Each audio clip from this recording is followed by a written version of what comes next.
Offering my obeisance to Srila Gurudev, Srila Bhaktivedanta Narayan Goswami Maharaj, to the entire Rupanuga Gaudiya Guru Varga, to all assembled devotees online around the world.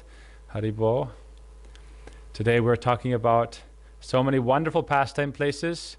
Now by video we have been transported to Sri Nrsimhapalli, also known as Devapalli. This is in the island of Godrum, very nearby Mayapur, Navadvipa. There's so many beautiful pastimes here. This is prominent as the place of Lord Nrsimhadev. Lord Nrsimhadev has been worshipped here since Satya Yuga at least. That means millions of years this Nrsimhadev has been worshipped here. So in the Srimad Bhagavatam, there's very prominent pastime in the Srimad Bhagavatam is that of Lord Nrsimhadev.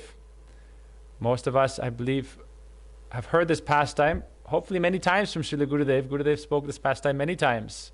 Also our acharyas like Bhaktisiddhanta Prabhupada spoke this pastime many times. Mahaprabhu himself liked to hear these pastimes so much. I was just reading in Chaitanya Charitamrita this morning. Mahaprabhu loved to hear the pastimes of Prahlad Maharaj. So we should not only think, oh, let's only hear about the Gopis Braj. No, these pastimes, instructions by Prahlad Maharaj, Dhruva Maharaj, these are very instructive and very helpful for us in our spiritual life. Prahlad Maharaj, what instructions did he give as the essence? He taught bhakti yoga, pure bhakti. That's why there's a connection between Prahlad Maharaj and Navadvipa Bhakti and Navadvipa. Prahlad Maharaj is the one who explained the ninefold process of devotion. Even though this was there, but in the scriptures, in the Bhagavatam, the ninefold limbs of bhakti are described by Prahlad Maharaj. When his father Hiranyakashipu, the great tyrant, the great demon who was terrorizing the universe, when he took his young son Prahlad on his lap and asked him, what is the best thing you have learned in school? Prahlad taught him so many things, but prominent of that was Shravanam Kirtanam Vishnu Smaranam Pada Sevanam Archanam Vandanam Dasyam Sakyam Atmani Vedanam. These are the ninefold processes of bhakti. Iti Pung Sarpita Vishnu Bhaktischendava Lakshana Kreta Bhagavatyada Tanmanye Ditam Uttamam. Prahlad said this is the highest instruction. Uttam. These ninefold processes of bhakti, hearing, chanting, remembering, worshipping the Lord's lotus feet, things like going on parikrama, performing prayers, developing the mood of being a sevak, a servant, developing the mood of friendship, completely offering the self. These are so important for us in our spiritual life. So these ninefold processes of bhakti manifest in their swarup, in their manifest form as the 9 islands of Navadvipa. Antardip, Mayapur, Samantadip, Godramdip, Madhadip, Koladip, Rudradip, Janudip, Modradumadip, Rudravipatmaka. These are our islands, and the ninefold limbs of bhakti are here. So Nrsimhapalli is where, after killing Hiranyakashipu, Lord Nrsimhadev, all the devas were afraid to approach him. Lakshmi Devi herself was afraid to approach this very ugra, very fearsome form of the Lord. And so they all requested Prahlad Maharaj, please, you are so dear to the Lord, you must go.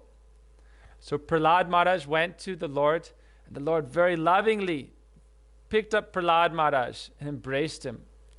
So the Bhagavatam describes that even though Nrsimhadev was so fierce, so frightening, like a mother tiger, but the cub is never afraid of its mother. Any prey hears the roar of the tiger.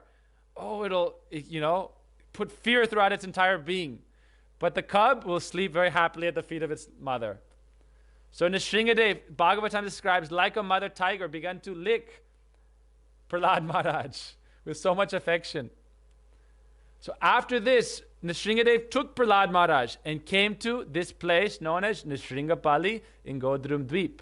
This was way back in Satya Yuga when he killed Hiranyakashipu. So there, at that time, the Ganga Devi was flowing there, Mandakini was there. Nrsimhadev washed off all the gore, the intestines, the blood, everything that was all over him. Before he took out the intestines of Hiranyakashipu and used it as a garland. So after that, he washed his hands in the river. After that, all the devas had arrived there. They had understood that Nrsimhadev would come there. So it's very interesting that this place is also known as Devapalli. So all the demigods had come there, and Vishwakarma, who is the architect of the gods, had arranged many stone houses for the devas. So this place is called Navadvipa, meaning like the town of the demigods. And there, who is the king of everyone? Nrsimhadev. So everyone worships Nrsimhadev there.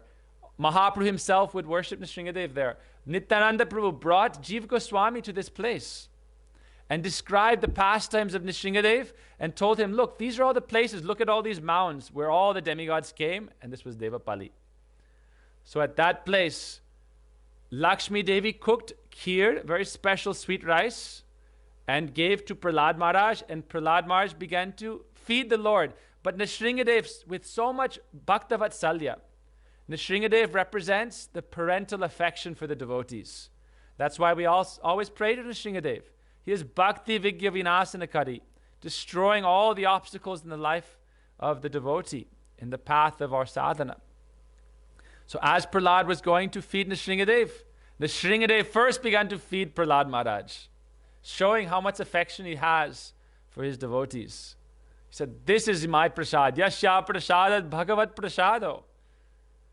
We hear this in the Gaurvastakam, we sing every day. Yasya prasada bhagavat prasada. The devotee's prasad is the Lord, equal to the Lord's prasada. Such is the glories of Prahlad Maharaj and Nrsimhadev. So this is at the pastime place of Nrsimhapalli.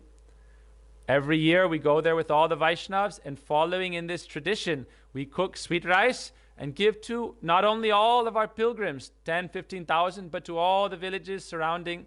They all take this divine prasad that is offered to Nrsimhadev. Every day they offer this kheer to Nrsimhadev, and it's very delicious. And so we cook kheer and also khichdi. In Gurudev's time, we would see tens of thousands of people. Even from the 60s, 70s, when Gurudev would go there, they would have to dig huge pits, line them with canvas, and they would fill them up with khichdi and with kheer, and they would in this way feed up to 50,000 people at once.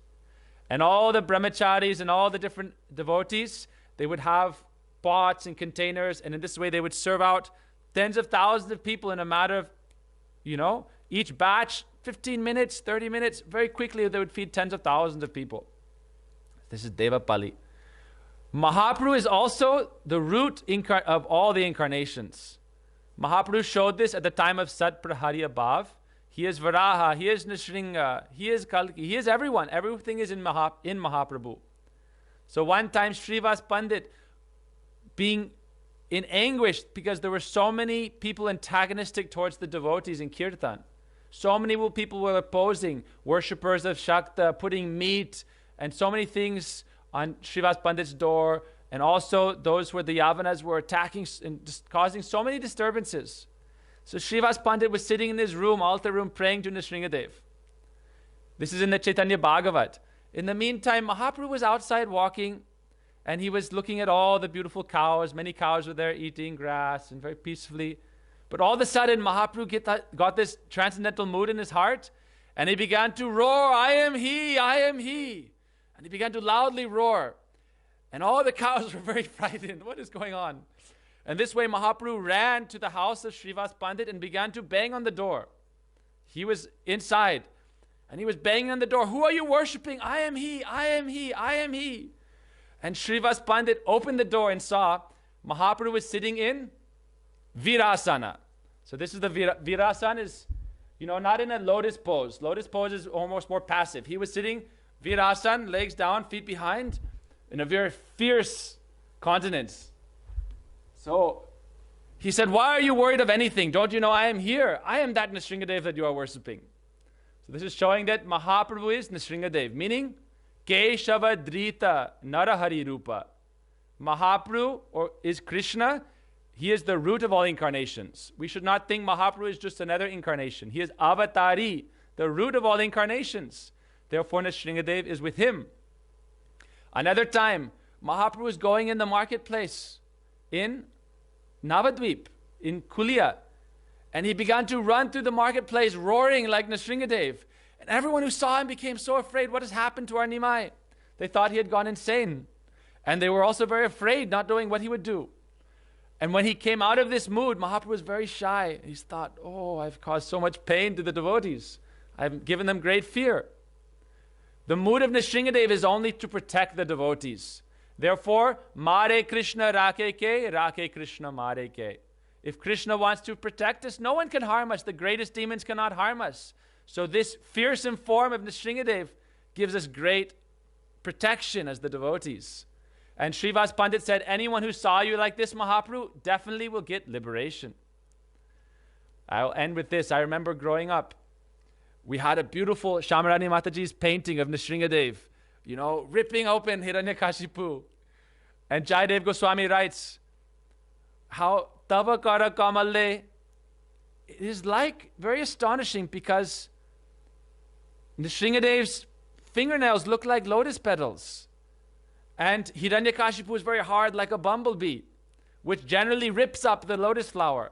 But it is very astonishing that the lotus flower is now ripping open the bumblebee. So we had this very fearsome picture, if those who have seen Nrsimhadev ripping open Hiranyakashipu, intestines, blood. And we had this right in our house, big picture. And I remember whenever anyone would come over who was not a devotee, they would think, what is this? Something very gruesome, something very scary. And we would always get to tell them this very interesting story and say, actually, this is one of the forms of our God, and he is protecting his devotees. So Nrsimhadev Bhagavan ki jai. So I don't know how much time is left.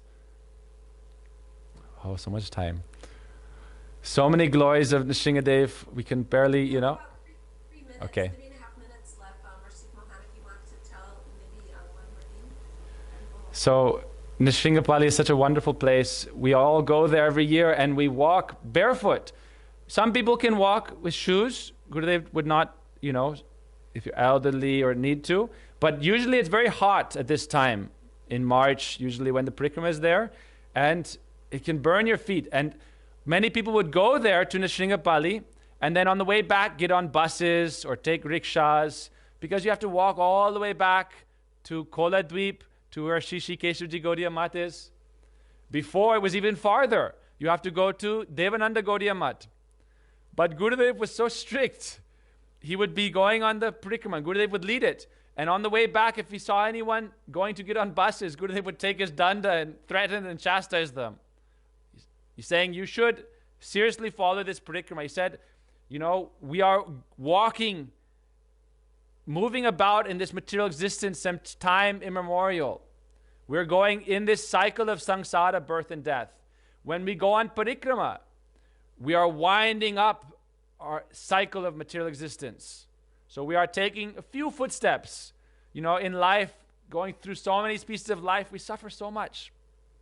But if we just take this little effort to go on parikrama, our complete body becomes purified, becomes Chidanandamoy, spiritualized. Mind, body, atma, everything becomes purified, spiritualized, and then we can truly escape this suffering in samsara. So Gurudev would say, you should take this little austerity. And I remember we would all come back so many years, and it would be such a struggle, but the only thing that would make it blissful is Harinam Sankirtan. So usually you see on the Nrsimhapalli days, towards the end, the Kirtan party just begins to run on the road with the rickshaw, with the mics, with Mahaprabhu's beautiful murti, and the whole Kirtan party begins to run, jog for the last, you could say, 4 or 5 kilometers. Ecstatically, everyone dances back to the mat. And in this way, we pass our time in great ecstasy. Mahaprabhu would say, Kirtaniya Parishram Jani Gaura Rai. Mahaprabhu understands the effort the devotees make. Therefore, Mahaprabhu sees this effort and becomes so happy. And he says, oh, you are doing this for me? I will give you everything. And Mahaprabhu in this way gives prem.